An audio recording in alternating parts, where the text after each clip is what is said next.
First off, I want to thank you for giving people like me a place to share a story like this. In a world filled with unexplainable things, it's nice to be able to openly talk about some of them without being judged or called crazy. My experience happened when I was a kid, and I didn't remember any of it until the middle of my life 30 years later. When I was growing up, I had a best friend named Tony. He lived a few houses down the street from me, and we were only a year apart in age. There were other kids that we knew in the neighborhood, but we were the closest, and we spent most of our time together doing everything kids did in the late 80s and early 90s. When this happened, I was 11 and Tony was 12. On a day just like any other, Tony and I were outside and saw a big U-Haul truck pull into the driveway across the street from his house. A new family was moving in, and that was a big deal to us back then. We watched from the sidewalk while they unloaded furniture and moved boxes in, but more importantly noticed they had 2 kids. One was an older girl who looked like she was in high school, and the other was a boy who was about our age. After a few days, we met him and the 3 of us quickly became friends. His name was Daniel. In no time, we were doing everything together. Daniel was a quiet kid, but also very likable and fun to be around. By the end of the summer, it felt like we'd known him our whole lives, and we spent most of the following school year hanging out together. Daniel and his family only lived in that house for 1 year, maybe even a little less than that. Then they moved away. I don't have any idea why they moved, but I remember being sad when he left. After that, though, I didn't think about Daniel again for 3 decades, and when I say that, I don't mean he got filed away as a fond memory or an old friend. I mean I literally did not think about him. It was like Daniel hadn't even existed, and that entire year we'd spent with him had been wiped from my memory. You could have asked me the very next year if I'd ever had a friend named Daniel, and I would have told you no. I can't explain this, but that's how it was. Then when I was 41 years old, something happened. I was at work, and right after I'd gotten there, our office manager introduced me to a new employee. The guy was about half my age and nervous since it was his first day, but his name was Daniel. He didn't go by Dan, he used the full name, and I just thought it was unique for someone his age to use the full version like that. I'm in sales, so we all have name tags, and I don't know why, but seeing Daniel's name printed in full form on his name tag triggered something. I swear to you, I could almost feel the neurons firing and reconnecting because out of nowhere, I remembered the Daniel from my childhood. It was an actual oh my god moment. I went in my office and had to sit down to think about how long it had been since I thought about him. I was upset at myself because I had never forgotten anyone or anything so completely like that. I could still picture his face and hear his voice, and I knew exactly which house they'd lived in. It was everything all at once, like a floodgate opened. With this new revelation, I shut my door and called Tony. He lives a couple of hours away from me, but we're still as close as brothers. When he answered, I didn't even say hi. I just asked if he remembered Daniel that lived across the street. When he told me no, I reminded him exactly which house I was talking about and got total silence. All he said was that there had only ever been an older couple living there.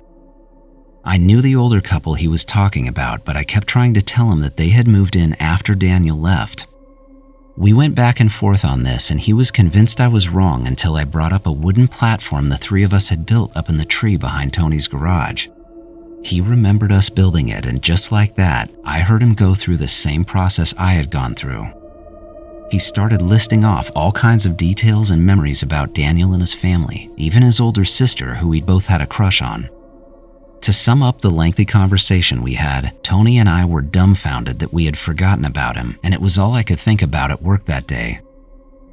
Tony called me back that same night when we had more time to talk, and while we were going through some of the things the 3 of us used to do together, Tony brought up 2 separate instances that I definitely remembered. The first one was Daniel would tell us that he and his family were from one of the constellations, and he'd point it out. Then he would talk about them having to leave and go back. I know this happened, and he said it on more than one occasion. The second thing was, we were in his room once and he wanted to show us magic tricks. Tony and I both remember him moving things on his desk without touching them. They were just little things, but he could make them slide around on their own. At 11 and 12 years old, we thought it was awesome, and magic kits were popular back then.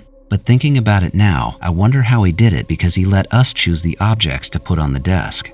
I would think you could only use metal objects with some kind of magnet underneath. The most confusing part of all of this came when Tony and I talked to our parents. My mom had no memory of Daniel or his family, like nothing. I get that parents don't remember all of their kids' friends, but he had stayed the night at our house and even had dinner with us more than once. Then on top of that, like this was all some kind of conspiracy, Tony got the same answer from his parents. I think that surprised me more than anything because they were directly across the street and his mom and dad were sure no one had ever moved in for a year and then moved out. According to them, what we remembered never happened. Daniel was such a close friend for that whole year. There's got to be someone else who remembers him, or maybe a yearbook picture or something, but so far we haven't found any real evidence and it's become the biggest mystery of our lives. Of course, it really doesn't help when I think about Daniel showing us constellations and saying he and his family would have to leave. That was just a kid's imagination, right? Even as a logical adult, I find myself wondering why I feel like we weren't supposed to remember him.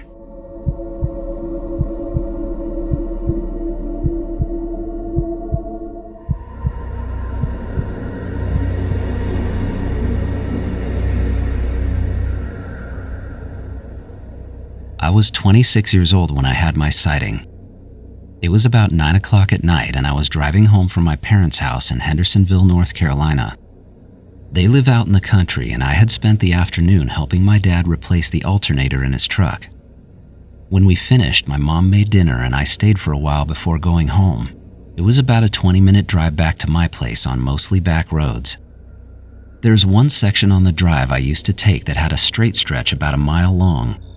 One side of it was fenced fields and houses, and the other side was a single thin line of trees that acted like a natural fence for whoever owned it. As I hit that straight part, something caught my eye on the tree line side of the road. It was moving along with me and matching my speed, but on the other side of the trees. It wasn't a reflection, but it had that look to it because of how perfectly it was staying with me. I was only going about 35, and that slower speed made it easy for me to look out the side window at it. I would get glimpses between each tree and I could see that it was one solid thing. I could also barely see light coming from it, but I didn't know if it was my headlights reflecting or if it had its own soft glow. If the trees hadn't been there, I could have easily seen it because it wasn't more than 30 or 40 feet from the side of my truck. It started to bother me that I couldn't figure it out because I had driven down that road countless times, so I slowed way down to about 15 miles an hour.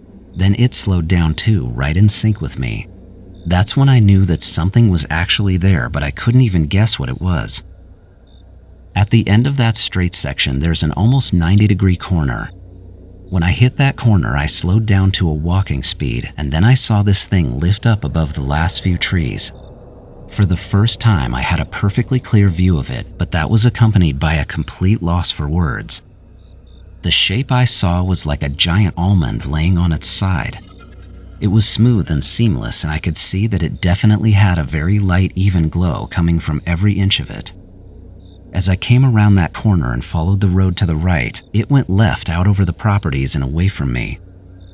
I put my truck in park right in the middle of the road. Then I got out and caught the very end of it leaving until my lower perspective put it behind the trees again. I remember jumping into the bed of my truck and trying to see more, but the only thing I saw were headlights coming, which forced me to get back in and move out of the middle of the road. I slowly drove away in disbelief, knowing I'd just had an actual sighting of something I couldn't explain. I've always been open to the idea of other life being out there. I would also say I've had an average interest in the subject of UFO sightings and stories since I was a kid, so I was more fascinated than afraid of what I saw. I remember feeling a rush from it all the way home. I wasn't ready to say what it was or what it wasn't then, but that changed after I started to have what I'm going to call side effects. A few weeks after my sighting, I had fallen asleep on the couch while binging Seinfeld episodes. I had been lying the long way with my shoulders against the arm, so when I dozed off, my head went straight back and rested on top of it. I only went out for part of one episode, but when I opened my eyes, I saw something on the ceiling. It was a geometric pattern with very detailed and intricate lines. It had a small amount of light to it and looked three-dimensional, or like it had layers to it. Also, it only lasted for a second, like a quick flash, then every time I would close my eyes, I could see it again. It was just the same as looking at a camera flash or something bright when your eyes aren't ready and you can temporarily see shapes and images when you close them. I could close my eyes and see this pattern, but after a minute or two, it went away. The same thing happened days later when I woke up in the morning. I opened my eyes and was facing my window, then I rolled over and saw another pattern on my wall. Again, it was just for a second, but when I closed my eyes, I could see it. That one was totally different from the first one. I wouldn't say I was concerned about it because I didn't really know why it was happening, but it did get my attention. This continued for months and it would happen for no reason, always when I was waking up. I also noticed that I never saw the same pattern twice. Each one of them was unique. I don't even know how to describe what they look like either. Try to imagine looking at a spirograph drawing through a kaleidoscope, but each shape looks a little like three-dimensional machinery, or maybe what an engineer or architect might draw up. That's a horrible description, I know. There was only one time where it happened outside of waking up, and it was at a Trader Joe's of all places. I was sitting in a parking spot facing the store and my headlights were shining on the side of the building. When I shut off the lights, I saw another intricate pattern flash on the wall for a second. Then it lingered and I could sit there and see it with my eyes closed. That time did make me wonder if I had something wrong with my eyes or even worse, my brain. I have a phobia with anything medical, so it takes something pretty serious to get me to go in, but I was actually considering it. Luckily, there was a last time to these visions, and the final shape I saw made me firmly believe the problem wasn't me. I woke up in my bedroom in the middle of the night. It was completely dark other than a small light I had in the bathroom. As soon as I opened my eyes, I saw another shape on the ceiling. This one, though, was a perfect almond shape. It wasn't nearly as complicated as some of the other patterns I'd seen. It was a lot more simple and only had one single shape to it. As I laid there with my eyes closed and looking at it, I realized exactly what it was. I was seeing the craft that followed me down the road by my parents' house. I had a feeling come over me and I was positive that's what it was. None of the other shapes I had seen meant anything to me, and I might as well have been looking at a textbook in another language, but I knew what this was, and it wasn't my eyes or my brain seeing random patterns. I don't know why, but this all kind of stopped right after seeing this almond shape. Once in a while, I'll still get one though. I don't even pretend to know why this happened to me or what the purpose of these shapes were, but I'm really glad I was part of it. What I've told you is everything I've experienced so far, and I say so far because part of me is always wondering if I'll see something again. I guess that's probably true for anyone who's had a sighting or a close encounter. It really changed me and opened my eyes though, and I can only hope that someday I'll get lucky enough to see something again.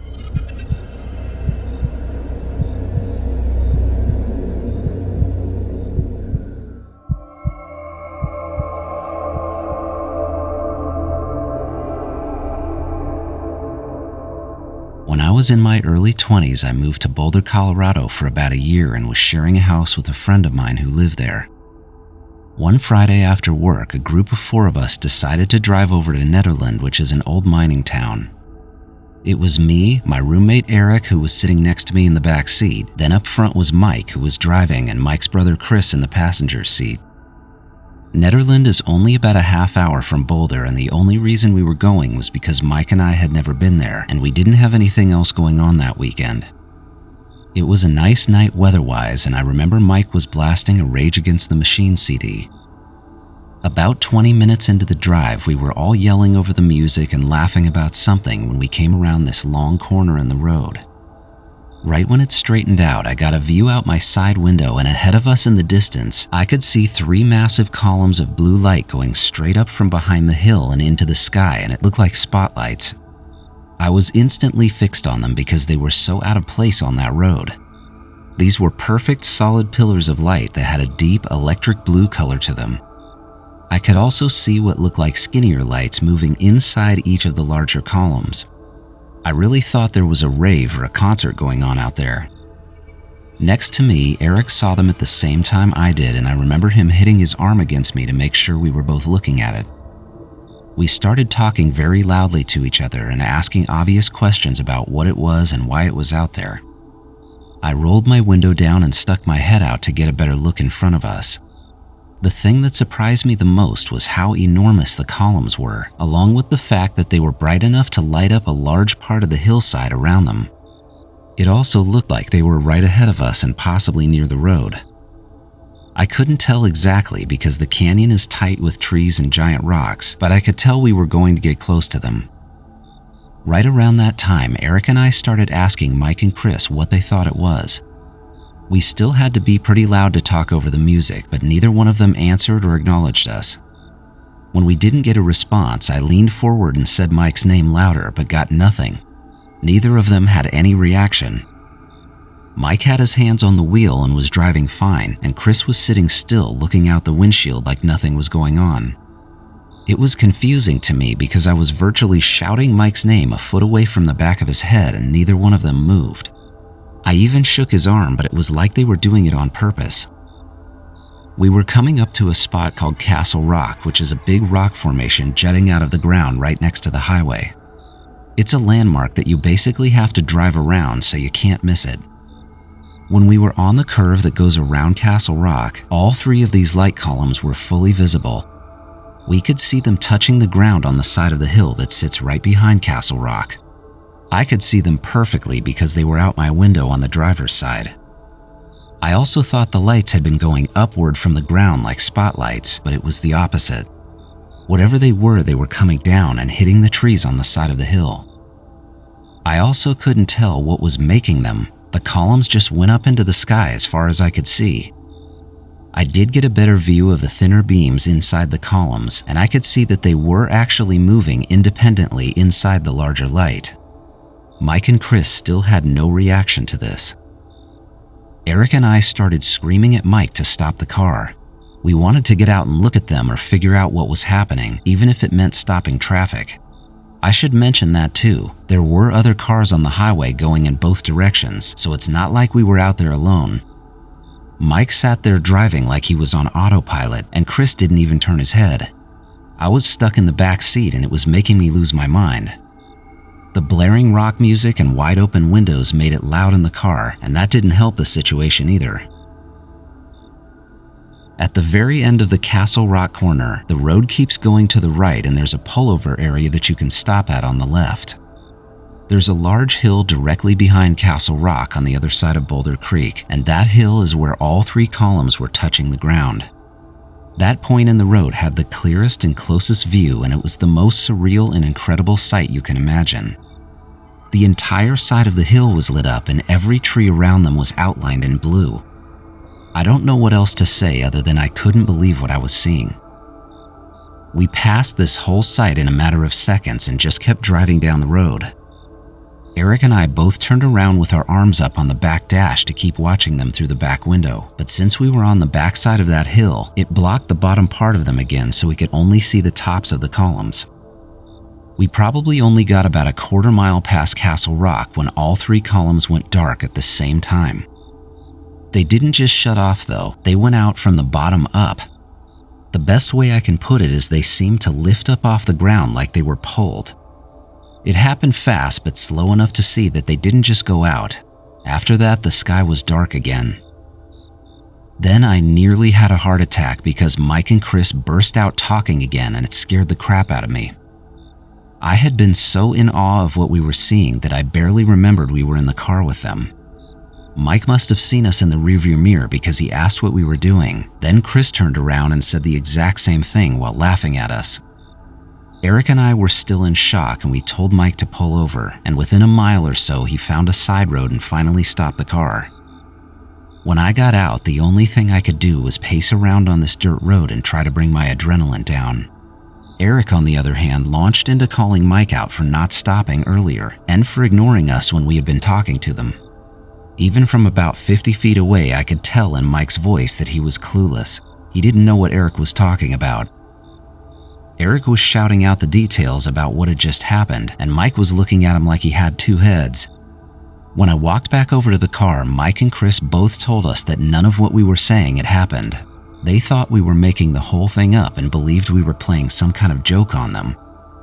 Mike and I knew each other really well, and I looked at him straight in the eyes and told him it wasn't a joke and it wasn't funny.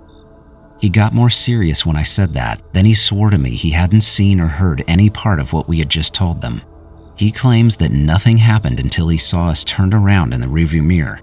In his mind, there were no columns of light and no one shouting at him in the car. The four of us stood there and argued about it in the dark, and I don't know how long it lasted.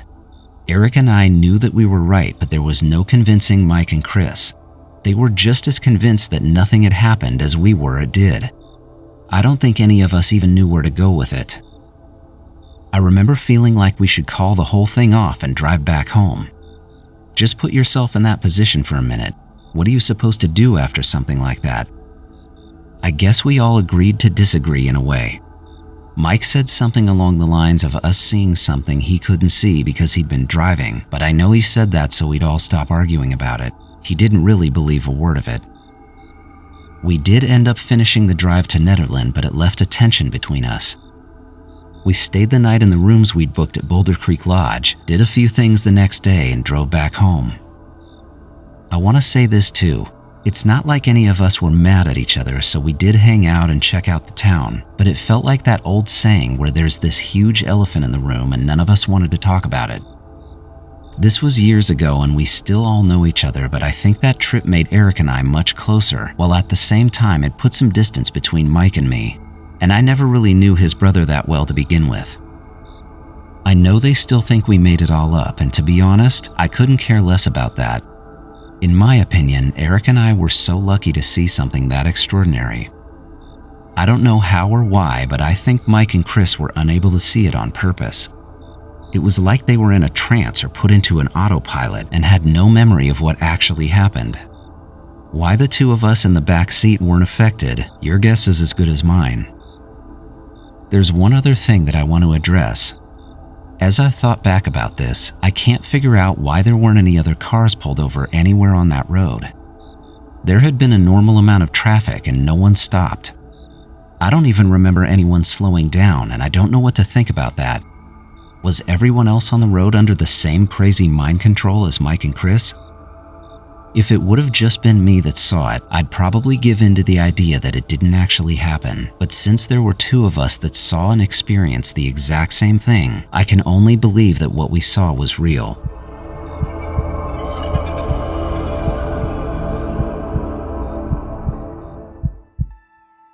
I want to thank everyone for watching another episode of Skywatcher Stories. If you like hearing these personal experiences of strange sightings and alien encounters, please subscribe because I upload new episodes every week and it really helps the channel. Until next time, keep watching the skies.